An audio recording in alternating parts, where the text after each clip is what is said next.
At 2:13 a.m., I woke to the sound of a single, careful footstep in my hallway. Not a creak from old wood. Not the hum of the fridge settling. A step. Slow. Deliberate. Close enough that I could map it in my head 3 paces from my bedroom door, right where the floorboard dips. I held my breath and listened. Another step. I live alone. My phone glowed 2:13 in the dark, the digits sharp as teeth. I told myself it was a dream dragging its tail into the room. I told myself houses make noises at night. But the silence that followed was worse than the sound, thick and watchful, like the air was waiting for me to move first. I didn't. A soft brush grazed the wall outside, like fingers trailing paint. Then nothing. I slid my hand under the pillow and wrapped my fingers around the small flashlight I keep there. My heart thudded so hard it felt loud enough to be heard beyond the door. I counted to 10, then 20, then 30. The house stayed quiet. Too quiet. I swung my legs out of bed. The floor was cold. The hallway beyond my door was darker than usual, a black stripe cutting through the apartment. I clicked the flashlight on. The beam trembled in my hand and caught the family photos on the wall, faces frozen mid-smile, eyes reflecting white. "Hello?" I called, hating how thin my voice sounded. No answer. I stepped into the hallway. The air felt different, disturbed. My gaze dropped to the floorboard that dips.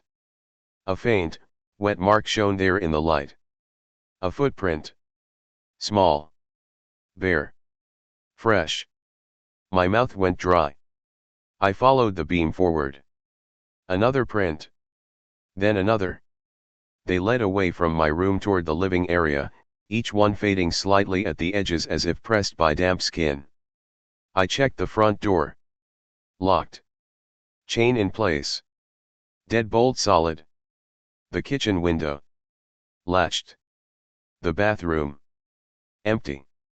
The living room felt wrong, like furniture had shifted by an inch in a way only memory could accuse. The couch pillow was angled differently. The TV remote sat on the coffee table instead of the armrest where I always leave it. My skin prickled. I turned in a slow circle, listening to the quiet. That's when I heard it again. One step. Behind me. I didn't turn around. I couldn't. My body locked in place as if my bones had quietly agreed not to move without permission. The flashlight trembled, casting a shaky oval of light across the living room wall. I could feel the space behind me like a presence leaning close enough to breathe on my neck. Another step. Soft. Bare. Certain. I spun. The beam sliced through the dark and landed on nothing, just the hallway, empty and still, the dip in the floorboard catching the light like a shallow smile. My ears rang with the effort of listening. The house held its breath with me. "Stop," I whispered, though I didn't know who I was speaking to. The prints on the floor pointed toward the kitchen. I followed them, one slow step at a time, careful not to smudge the damp outlines. They were already fading, evaporating into the wood as if the night itself was erasing evidence. In the kitchen, the back door stood closed, the lock untouched. The sink was dry. The tiles were cold. I aimed the flashlight at the window and saw my reflection, wide eyes, pale face, a mouth pulled tight with fear. Behind my reflection, something shifted. I whipped around. Nothing.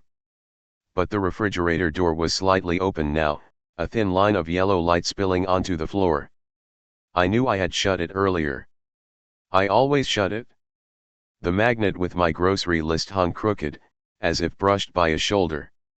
I stepped closer and opened it fully. Inside, everything looked normal except for a small puddle on the bottom shelf. Water, maybe. Or something that had melted.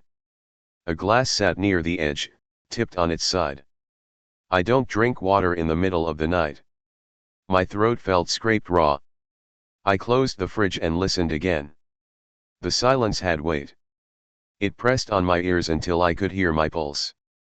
Then came a sound that didn't belong to the house. A slow inhale. Not mine.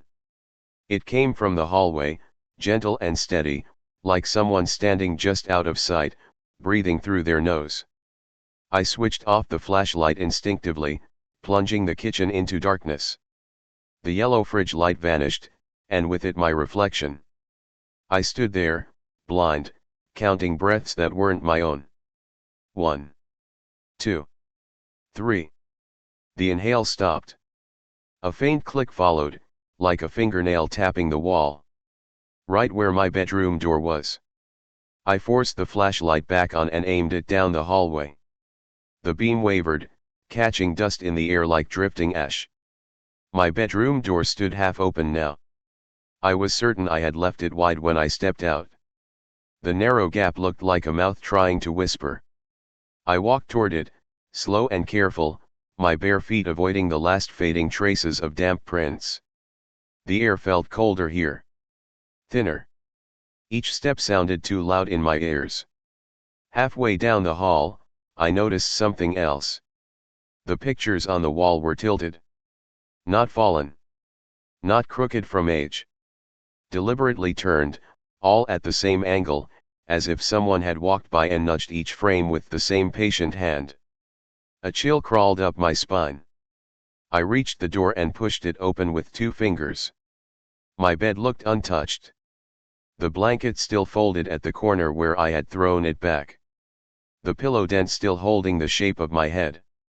The flashlight beam swept across the room slowly, checking corners, the closet door, under the desk. Then it landed on the floor beside the bed. Wet marks. More footprints. These were clearer than the ones in the hallway. Fresh. Defined. They faced the mattress, toes pointing toward where my head had been minutes ago. I swallowed hard and knelt, bringing the light closer. They weren't adult-sized. They were small. Child-sized. And beside them, pressed lightly into the carpet, were faint impressions as if something or someone had been kneeling there for a long time. Watching. My skin felt too tight for my body. I stood quickly and backed toward the hallway. My shoulder brushed the wall and knocked a photo frame to the floor. The glass didn't break, but the sound snapped through the silence like a gunshot. I froze. That's when I heard it again. Not a step this time. A whisper. Soft. Close. Right behind me. Don't. I turned so fast the beam streaked across the room in a bright arc. Nothing. But the closet door was open now. Just a little. A thin black line split the white door frame, and the darkness inside looked deeper than the rest of the room, like a hole cut into the night. I hadn't opened it. I know I hadn't. And from inside that darkness came the slow, careful sound of fabric shifting, as if someone inside was adjusting their stance to stay quiet. Thanks for watching. If you enjoyed this story, make sure to subscribe to Midnight Case File, like the video, and share it with others because more mysteries await you.